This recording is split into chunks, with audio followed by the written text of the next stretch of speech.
कहानी की शुरुआत में हमें एक रेगिस्तानी इलाका दिखाया जाता है जहां तेज धूप में कुछ लड़के गड्ढे खोद रहे होते हैं। ये सभी लड़के यहाँ अपनी सजा काट रहे होते हैं क्योंकि इन्हें इस जगह बनी एक जेल में रखा गया है। इस रेगिस्तान में दूर दूर तक पीने के लिए पानी की एक बूंद भी नहीं है और जेल से आज तक कोई भी जिंदा भाग नहीं पाया है क्योंकि इस जेल की सिक्योरिटी बहुत खतरनाक है। अचानक वहाँ पर एक राइटलेस स्नेक यानी जहरीला सांप आ जाता है। एक लड़का जो अब और काम नहीं कर सकता था वह अपने जूते उतारता है और सांप को छूने का फैसला करता है। तब सांप उसे काट लेता है और उसकी वहीं पर मौत हो जाती है। अब सीन कट होता है और हमें दिखाया जाता है कि इसी समय शहर में स्टैनली सड़क पर चल रहा होता है। तभी अचानक जूतों का एक जोड़ा उसके सिर पर गिरता है और वह नीचे गिर जाता है। वे उन जूतों को सूंघता है तो उनमें से बहुत बदबू आ रही होती है। तभी वो सोचता है कि वो उन जूतों को अपने घर लेकर जाएगा क्योंकि उसके पिता बदबूदार पैरों का इलाज बनाने पर काम कर रहे होते हैं। लेकिन उसी समय पुलिस उसे घेर लेती है। ये जूते एक मशहूर बेसबॉल खिलाड़ी के होते हैं और ये एक चैरिटी प्रोग्राम से चोरी हुए थे, इसलिए अब पुलिस को शक होता है कि ये काम स्टैनली ने ही किया है। पुलिस उसे उसके माता पिता के पास ले जाती है और वहाँ कुछ अजीब चीजें देखती है। उसके पिता के कमरे में बहुत सारे जूते पड़े होते हैं और स्टैनली की दीवार पर उस बेसबॉल स्टार के पोस्टर लगे होते हैं। इसे सबूत मानकर पुलिस फैसला करती है कि वह स्टैनली को अपने साथ ले जाएगी। स्टैनली को कोर्ट ले जाया जाता है जहाँ उसे दो रास्ते दिए जाते हैं, या तो जेल जाओ या फिर 18 महीने कैंप ग्रीन लेक में रहो। स्टैनली कैंप चुन लेता है और सफर के दौरान वह सोचने लगता है कि क्या यह सब उसके परिवार के श्राप की वजह से हो रहा है। बस गड्ढों से भरे एक बड़े रेगिस्तान से होकर गुजरती है। तभी एक पल के लिए स्टैनली को लगता है कि उसने एक व्यापारी को उसके खच्चर के साथ देखा है, लेकिन यह सिर्फ उसका भ्रम ही था। आखिर में सफर खत्म होने पर वह एक छोटे से टाउन में पहुंचता है जहां जेल की यूनिफॉर्म पहने बहुत सारे लड़के होते हैं। स्टैनली की मुलाकात वार्डन के राइट हैंड मिस्टर सर से होती है। मिस्टर सर को स्टैनली का नाम थोड़ा अजीब लगता है। लड़का बताता है कि उसके परिवार का सरनेम यनोट्स है और उनके परिवार में बेटे का नाम स्टैनली रखना एक परंपरा बन चुका है। लेकिन मिस्टर सर को इससे कोई फर्क नहीं पड़ता। वह स्टैनली को कैंप के नियम बताने लगते हैं। इस कैंप में न कोई निगरानी टावर है और न ही कोई बार्ड, क्योंकि चारों तरफ सैकड़ों मील तक सिर्फ रेगिस्तान है और पानी का एक भी सोर्स नहीं है, इसलिए यहाँ से भागने की हिम्मत कोई नहीं करता। स्टैनली को सिर्फ 2 जोड़ी कपड़े और एक फावड़ा दिया जाता है। उसे हर दिन इसी फावड़े से गड्ढे खोदने होंगे। उसे रोज एक 5 टन गहरा गड्ढा खोदना होगा और उसे अपने फावड़े से नापना होगा। अगर उसे खोदने में ज्यादा समय लगेगा तो उसे उतनी देर धूप में रहना पड़ेगा। उसे राइटलेस स्नेक और पीले धब्बों वाली छिपकलियों से भी बचकर रहना होगा क्योंकि वे उसे मार सकते हैं। स्टैनली कैंप के काउंसलर डॉक्टर पेंस्की से मिलता है। वह उसे कैंप घुमाते हैं और बताते हैं कि पहला नियम है वार्डन को परेशान नहीं करना। पेंस्की बाकी लड़कों से कहते हैं कि वे स्टैनली को उस जगह ले जाएं जहां वह सोएगा। वहां बिस्तरों पर मरे हुए बच्चे की उल्टी के दाग होते हैं। डॉक्टर लड़कों को उनके असली नाम से बुलाते हैं, लेकिन लड़के एक दूसरे को सिर्फ उपनाम से ही बुलाते हैं। उन्होंने यहाँ सबसे छोटे लड़के को रखा है जिसका नाम जीरो है। उसे जीरो इसलिए कहा जाता है क्योंकि वह कभी बात नहीं करता। बाद में स्टैनली पूछता है कि वह अपनी कैंटीन कहाँ भर सकता है, लेकिन जब वह एक लड़के का असली नाम लेता है तो वह लड़का उसे धक्का देता है और उसे याद दिलाता है कि यहाँ उपनाम ही इस्तेमाल करने होते हैं। फिर स्टैनली रात का खाना खाता है जो अलग अलग तरीके से बनी हुई बीन्स होती है। एक्सरे उसका थोड़ा खाना चुरा लेता है। वह कहता है कि उसे इसका ज्यादा हक है क्योंकि स्टैनली ने आज खुदाई नहीं की है। लड़के स्टैनली से पूछते हैं कि उसे यहाँ क्यों भेजा गया है। जब वह कहता है कि उसने मशहूर जूते चुराए हैं तो जीरो सबको चौंका देता है। वह उससे पूछता है कि क्या उन जूतों पर सितारे थे। जब स्टैनली हाँ कहता है तो उसे मुकदमे का एक हिस्सा याद आता है। उसमें बेसबॉल स्टार ने बताया था कि वह एक अनाथालय में बड़ा हुआ था, इसी वजह से उसने दान दिया था। फिर वह स्टैनली को नकली फैन कहता है। देर रात स्टैनली को नींद नहीं आती। उसे अपने दादाजी की बात याद आती है कि उनका परिवार श्रापित है। इसी वजह से स्टैनली तृतीय कभी सफल नहीं हुआ। यहाँ तक कि स्टैनली प्रथम भी बदकिस्मत था। उसने शेयर मार्केट से बहुत पैसा कमाया था, लेकिन एक बदनाम अपराधी ने उसे मार डाला। उसका नाम किसिंग के था। उसे यह नाम इसलिए मिला क्योंकि वह अपने शिकारों को मारने के बाद उन्हें चूमती थी, जिससे उनके चेहरे पर चमकीली लिपस्टिक के निशान रह जाते थे। लेकिन उसने स्टैनली को नहीं चूमा। उसने सिर्फ उसका खजाना लिया और उसे रेगिस्तान में अकेला छोड़ दिया। अगली सुबह लड़के अंधेरे में ही उठ जाते हैं और काम शुरू कर देते हैं। सबको नाश्ते में एक टॉर्टिला और एक फावड़ा मिलता है, लेकिन जब स्टैनली एक फावड़ा उठाता है तो एक्सरे उसे धक्का देता है और फावड़ा छीन लेता है। पता चलता है कि एक्सरे का फावड़ा छोटा है और जब वे खुदाई की जगह पहुंचते हैं तो वह किसी और को उसका इस्तेमाल नहीं करने देता। मिस्टर सर स्टैनली को बताते हैं कि अगर खुदाई करते समय उसे कुछ भी दिलचस्प मिलता है तो उसे इसकी खबर देनी होगी और अगर वार्डन को वह चीज पसंद आती है तो उसे छुट्टी मिल जाएगी। हालांकि मिस्टर सर कहते हैं कि वे किसी खास चीज के लिए खुदाई नहीं कर रहे हैं, ये सिर्फ चरित्र बनाने के लिए है। सभी लड़के काम शुरू कर देते हैं। जब वे मिट्टी फेंकते हैं तो कभी कभी वह दूसरे गड्ढे में गिर जाती है। स्टैनली उन्हें सावधान रहने के लिए कहता है, लेकिन लड़के उस पर हंसते हैं। अपने गड्ढे पर काम करते हुए स्टैनली फिर से श्राप के बारे में सोचता है। उसका एक पुरखा एलिया था। वह एक स्वर फार्म में काम करता था और उसे मालिक की बेटी मायरा से प्यार हो गया था। था। वह यह जानने के लिए स्थानीय ज्योतिषी मैडम जेरॉन के पास गया था कि लड़की का दिल कैसे जीता जाए, लेकिन जेरॉन ने उसे कहा कि वह उस लड़की को भूल जाए और अमेरिका जाकर अपने भाग्य से मिले। एलिया ने हार नहीं मानी और अपने बॉस से मायरा से शादी करने की बात की, लेकिन एक और आदमी भी था जो दहेज में एक बहुत बड़ा सुअर देने की बात कर रहा था। इस वजह से एलिया को मना कर दिया गया। फिर वह दोबारा जेरॉन के पास गया। जेरॉन को उस पर दया आ गई और उसने उसे एक तरकीब बताई। एलिया को एक छोटे सुअर के बच्चे को पहाड़ पर ले जाना था। हर दिन उसे झरने का पानी पिलाना था। एलिया उसके लिए एक धुन गाता था। ऐसा करते करते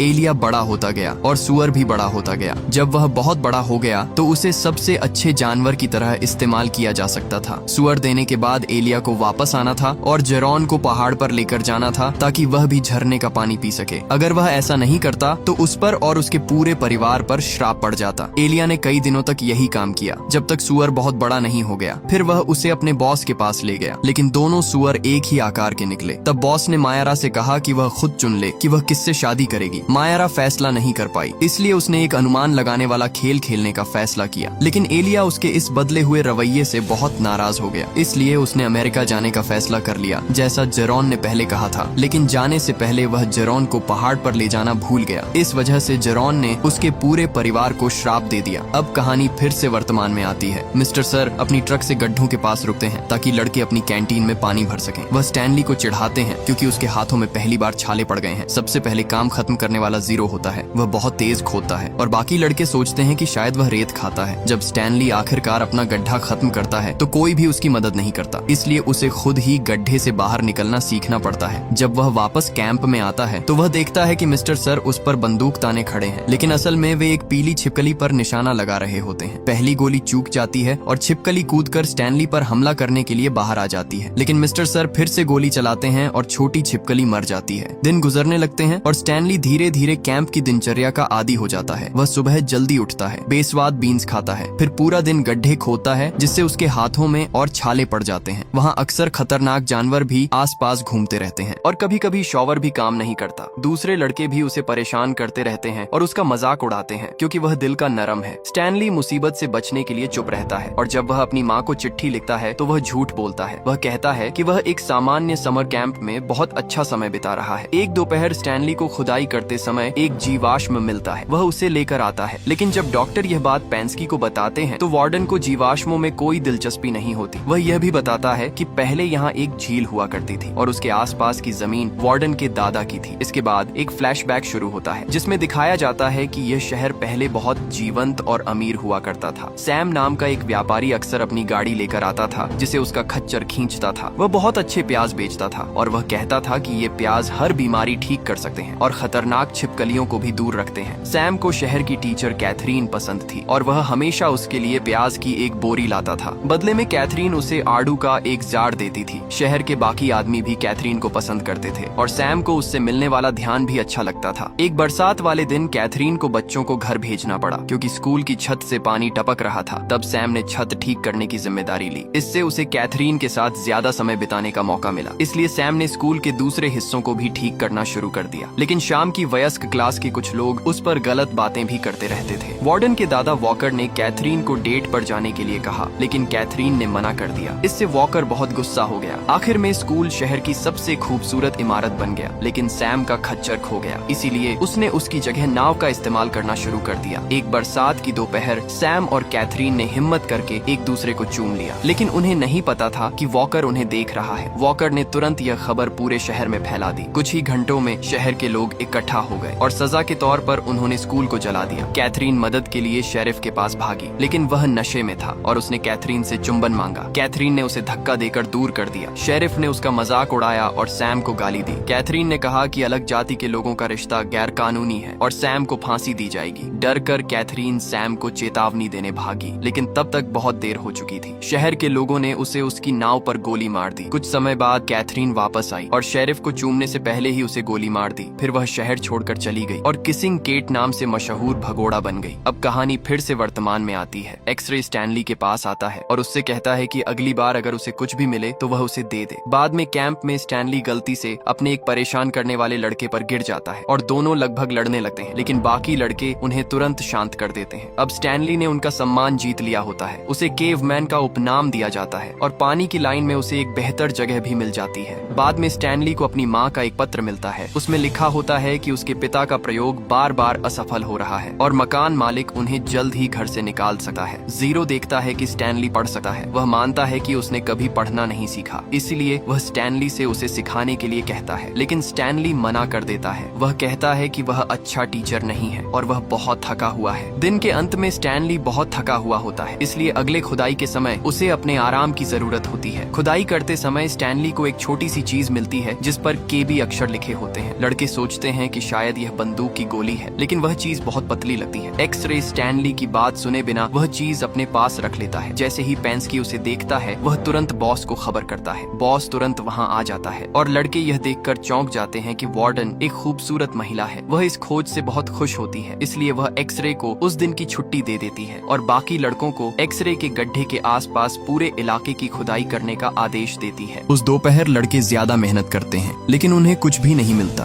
क्योंकि वह सही जगह नहीं होती। अगले कुछ दिनों तक लड़के उसी सुरंग में खुदाई करते रहते हैं जो उन्होंने बनाई थी, लेकिन उन्हें सिर्फ एक छोटा सा डायल मिलता है। जल्द ही वार्डन हार मान लेती है और लड़के फिर से अलग अलग गड्ढे खोदने लगते हैं। अगले दिन जब मिस्टर सर उनकी कैंटीन में पानी भर रहे होते हैं, तभी एक लड़का ट्रक से सूरजमुखी के बीजों का एक बैग चुरा लेता है। मिस्टर सर के जाने के बाद लड़के बीज आपस में बांटने लगते हैं, लेकिन दुर्भाग्य से मिस्टर सर को जल्दी ही पता चल जाता है कि बैग गायब है और वह ट्रक वापस मोड़ देते हैं। लड़के बीज छिपाने के लिए भागते हैं और गलती से वे स्टैनली के पैरों पर गिर जाते हैं, इसलिए वह उन्हें रेत से ढकने की कोशिश करता है। जब मिस्टर सर वापस आते हैं तो उन्हें फिर भी बीज दिखाई दे जाते हैं। स्टैनली अपने दोस्त को बचाने के लिए कहता है कि यह काम उसने किया है। यह सुनकर सब हैरान हो जाते हैं। फिर मिस्टर सर स्टैनली को सजा के लिए वार्डन के पास ले जाते हैं। उसके ऑफिस में किसिंग केट के बहुत सारे पोस्टर लगे होते हैं। वार्डन स्टैनली को एक खास नेल पॉलिश दिखाती है। वह बताती है कि वह इसे राइटलस नेक के जहर से बनाती है। वह जल्दी से अपने नाखूनों पर पॉलिश लगाती है और उसे दिखाती है। फिर वार्डन मिस्टर सर को थप्पड़ मारती है क्योंकि उन्होंने बीज जैसी छोटी बात के लिए स्टैनली की खुदाई में बाधा डाली थी। इसके बाद वह स्टैनली को वापस खुदाई करने भेज देती है। जब स्टैनली खुदाई वाली जगह पर लौटता है तो बाकी लड़के उसे हीरो की तरह देखने लगते हैं और जीरो उसका गड्ढा पहले ही खोद चुका होता है। धन्यवाद के तौर पर स्टैनली जीरो को पढ़ना सिखाने का वादा करता है। अगली बार जब वे मिस्टर सर से मिलते हैं तो उनके शरीर पर नाखूनों के 2 गहरे निशान होते हैं और वह स्टैनली से इतने गुस्से में होते हैं कि वह उसकी पानी की बोतल नहीं भरते। स्टैनली को याद आता है कि उसने ऑफिस में क्या देखा था। उसे लगता है कि जो छोटी ट्यूब उसे मिली थी वह केट की लिपस्टिक थी। एक और फ्लैशबैक में दिखाया जाता है कि केट ने सिर्फ उन्हीं लोगों को मारा था जो सैम की मौत और स्कूल जलाने में शामिल थे, लेकिन उसने बहुत सी चीजें भी चुराई थीं। और जब उसने स्टैनली से खजाने का संदूक लिया तो पहले उसने उसे उसी जगह दबा दिया जहां पहले झील हुआ करती थी। जब वह आराम कर रही थी तभी वॉकर और उसकी पत्नी उसे ढूंढ लेते हैं। वे पैसों के लिए बहुत परेशान थे क्योंकि सैम की मौत के दिन झील सूखने के बाद शहर बर्बाद हो गया था। केट ने उन्हें मारने की जगह एक अलग तरह का बदला लेने का फैसला किया। उसने एक छिपकली से खुद को कटवा लिया और खजाने की जगह का राज अपने साथ कब्र में ले गई। इस तरह वॉकर और उसके सभी आने वाले लोग जैसे वार्डन हमेशा इस बड़े रेगिस्तान में खुदाई करते रहेंगे। अब कहानी फिर से वर्तमान में आती है। स्टैनली जीरो को पढ़ना और लिखना सिखाना शुरू करता है। जीरो अपना असली नाम बताता है जो हेक्टर जीरोनी होता है। इसका मतलब है कि वह मैडम जीरोनी का वंशज है। क्योंकि जीरो बहुत तेज खुदाई करता है इसलिए वह स्टैनली के गड्ढे खोदने में मदद करने लगता है। इससे बाकी लड़के उससे जलने लगते हैं। एक दोपहर जीरो अपनी माँ की कहानी बताता है। उसकी माँ ने उसके लिए बहुत मेहनत की थी, लेकिन एक दिन वह अचानक गायब हो गई। तब से जीरो सड़कों पर रह रहा है। कुछ देर बाद उन बदमाश लड़कों में से एक स्टैनली को परेशान करने लगता है। वह कहता है कि वह गड्ढे में मदद ले रहा है। स्टैनली उसका सामना करता है और पेंस्की उन्हें उकसाने लगती है। फिर दोनों अपनी बात सुलझाने के लिए लड़ने लगते हैं। दोनों जमीन पर लड़ते हैं, लेकिन स्टैनली जल्दी हारने लगता है, इसीलिए जीरो बीच में कूद पड़ता है। वह स्टैनली की मदद करता है और लगभग उस लड़के को मार ही देता है। पेंस्की उन्हें रोकने के लिए हवा में गोली चलाती है और थोड़ी देर में वार्डन भी वहाँ आ जाती है। वह पूछती है कि क्या हुआ। लड़के उसे बताते हैं कि जीरो स्टैनली की मदद कर रहा था। फिर यह बात साफ हो जाती है कि स्टैनली जीरो को पढ़ना सिखा रहा था। वार्डन को यह सुनकर गुस्सा आता है और पेंस्की बार बार जीरो का मजाक उड़ाता है। वह उसे बेवकूफ कहता है। आखिर में जीरो अपना गुस्सा खो देता है। वह फावड़े से पेंस्की को मारता है और फिर रेगिस्तान की तरफ भाग जाता है। मिस्टर सर उसके पीछे जाने की बात करते हैं, लेकिन वार्डन उन्हें रोक देती है क्योंकि जीरो का कोई नहीं है, इसलिए वे बस उसकी फाइलें मिटा सकते हैं और दिखा सकते हैं कि वह कभी यहाँ था ही नहीं। वह शाम को कभी यहाँ नहीं होता था। लड़के आपस में बात करते हैं कि जीरो रेगिस्तान में कैसे मरेगा, लेकिन स्टैनली चिंता करना बंद नहीं कर पाता और वह स्टैनली फर्स्ट की कहानी के बारे में सोचता होता है। केट द्वारा लूटे जाने के बाद वह रेगिस्तान में 16 दिन तक जिंदा रहा था। कहा जाता है कि उसे भगवान के अंगूठे नाम की किसी जगह पर सहारा मिला था, लेकिन कोई नहीं जानता कि वह जगह क्या है। और स्टैनली फर्स्ट बता नहीं पाया क्योंकि वह आधा पागल हो गया था। अगले दिन जब उसे पाया गया तो जीरो की जगह एक नया लड़का आ जाता है। यह देखकर स्टैनली परेशान हो जाता है। फिर वह एक योजना बनाता है। जब मिस्टर सर उनकी कैंटीन भरने आते हैं तो स्टैनली उनका ट्रक चुरा लेता है। मिस्टर सर तुरंत उसके पीछे भागते हैं और ट्रक का दरवाजा पकड़ लेते हैं। इसलिए स्टैनली उन्हें धक्का देने की कोशिश करता है, लेकिन ध्यान भटकने की वजह से ट्रक एक गड्ढे में गिर जाता है। फिर भी हार न मानते हुए स्टैनली ट्रक छोड़ देता है और रेगिस्तान में भाग जाता है। बाकी लड़के उसका हौसला बढ़ाते हैं। जब वार्डन को इसके बारे में पता चलता है तो वह मिस्टर सर को कहती है कि स्टैनली के गायब होने की रिपोर्ट 2 हफ्ते बाद करना, क्योंकि तब तक इस तेज धूप में कुछ भी नहीं बचेगा। स्टैनली चलता रहता है और रास्ते में आने वाली जहरीली छिपकलियों को नजरअंदाज करता है। आखिरकार उसे सैम की नाव मिल जाती है और जीरो उसके नीचे मिलता है। वह थका हुआ है लेकिन जिंदा है। वह केट द्वारा सैम को दिए गए आड़ू खाकर जिंदा रहा है, जो कई साल बाद जार में जैम बन गए थे। स्टैनली भी थोड़ा खाता है। फिर वह दूर एक पहाड़ देखता है जो अंगूठे जैसा दिखता है। तभी उसे समझ आता है कि यहीं पर उसके पूर्वज जिंदा बचे थे। दोनों लड़के नाव से निकलते हैं और पहाड़ पर चढ़ना शुरू करते हैं। यह काम बहुत मुश्किल होता है। चढ़ते समय स्टैनली फिसल जाता है और लगभग गिरने वाला होता है, लेकिन जीरो जल्दी से अपने फावड़े से उसकी मदद करता है। दुर्भाग्य से इससे जीरो के हाथों में चोट लग जाती है, इसलिए स्टैनली उसके हाथों को जितना हो सके बांध देता है। फिर दोनों लड़के आगे चलते रहते हैं। रास्ते में जीरो लुढ़क जाता है। वह बहुत थक चुका होता है, लेकिन हार मानने से मना करते हुए वह बेहोश हो जाता है। तब स्टैनली अपने दोस्त को उठाता है और उसे पहाड़ की चोटी तक ले जाता है, ठीक वैसे ही जैसे उसके पूर्वज सुअर को लेकर गए थे। आखिरकार स्टैनली को कुछ हरियाली दिखाई देती है और उसे पानी से भरी एक छोटी धारा मिल जाती है। साथ ही सैम के स्वादिष्ट प्याज भी मिलते हैं। वह तुरंत जीरो को जगाता है और दोनों लड़के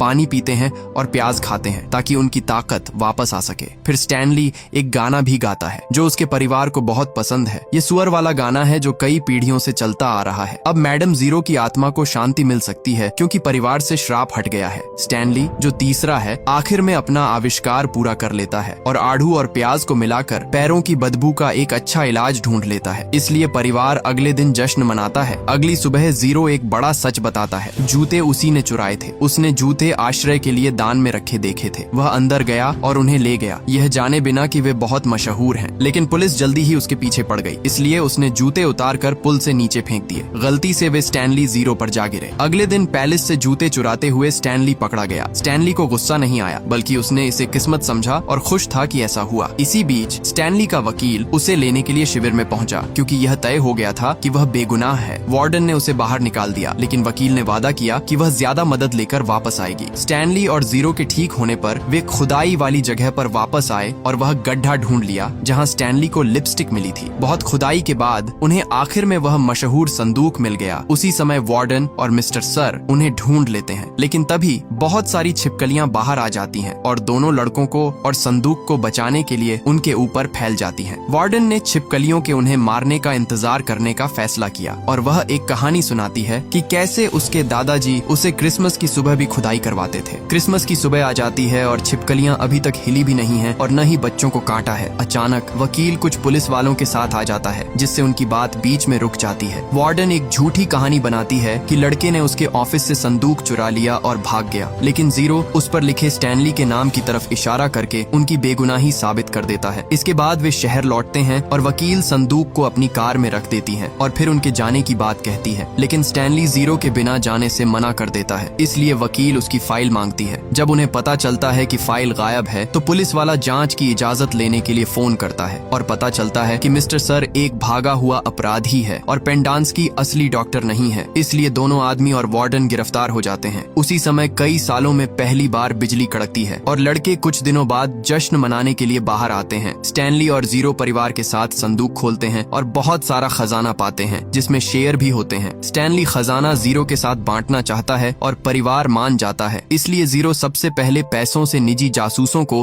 अपनी माँ को ढूंढने के लिए रखता है, जो कि उसकी माँ को कुछ ही दिनों में ढूंढ निकालते हैं। कुछ समय बाद शिविर बंद हो जाता है और लड़कों को सही सलाह के लिए भेज दिया जाता है। स्टैनली और जीरो के परिवार पड़ोसी बन जाते हैं और शिविर से उनके दोस्त अक्सर उनसे मिलने आते हैं। स्टैनली का आविष्कार सफल हो जाता है और मशहूर बेसबॉल स्टार अब उसके एड्स में काम करता है। ये दिखाता है कि ये सब शुरू से ही जुड़ा हुआ था और इसी के साथ ये मूवी यहीं पर खत्म हो जाती है।